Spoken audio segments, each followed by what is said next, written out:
And God had prepared a great fish to swallow up Jonah. Shipmates, the sin of Jonah was in his disobedience of the command of God. He found it a hard command. And it was, shipmates, for all the things that God would have us do are hard. If we would obey God, we must disobey ourselves. But Jonah still further flouts at God by seeking to flee from him. Jonah thinks that a ship made by men will carry him into countries where God does not reign. He prowls among the shipping like a vile burglar hastening to cross the seas. And as he comes aboard, the sailors mark him. The ship puts out. But soon the sea rebels. It will not bear the wicked burden. A dreadful storm comes up. The ship is like to break. The boatswain calls all hands to lighten her. Boxes, bales, and jars are clattering overboard. The wind is shrieking. The men are yelling.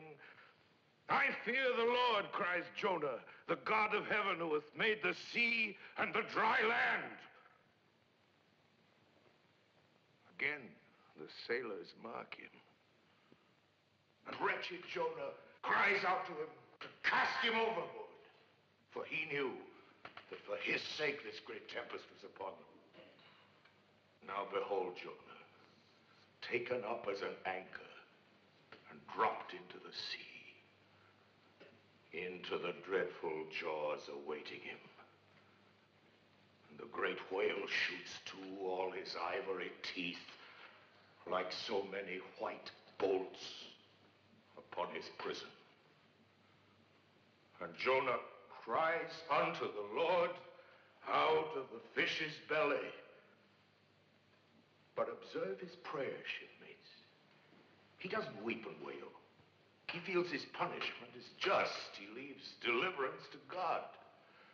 And even out of the belly of hell, grounded upon the ocean's utmost bones, God heard him when he cried.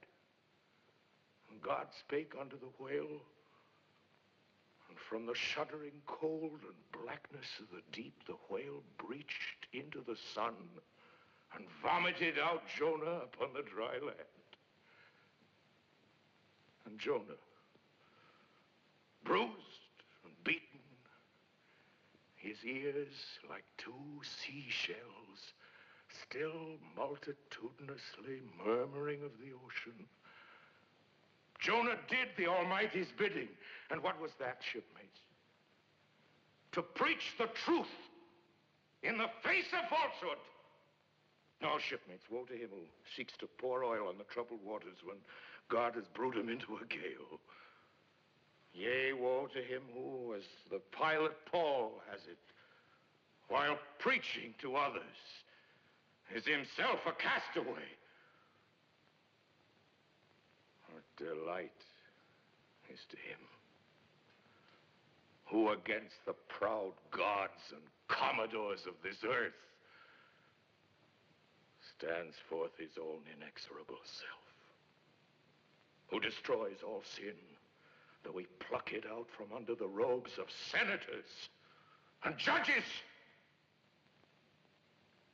And eternal delight shall be his, who coming to lay him down can say,